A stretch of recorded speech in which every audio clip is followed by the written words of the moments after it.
how to fix Aliexpress order unsuccessful. Alright, so let's begin with the video.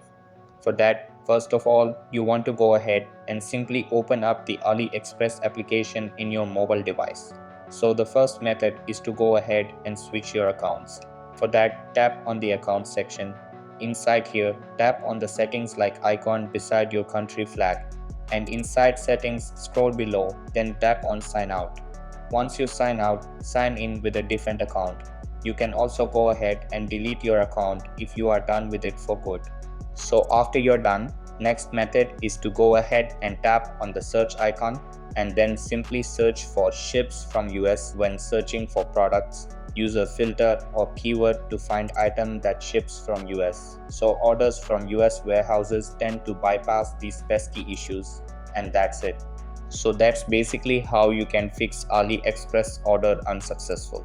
So that's all for this video. Consider subscribing if you find it helpful, and I'll catch you in the next one. Thanks.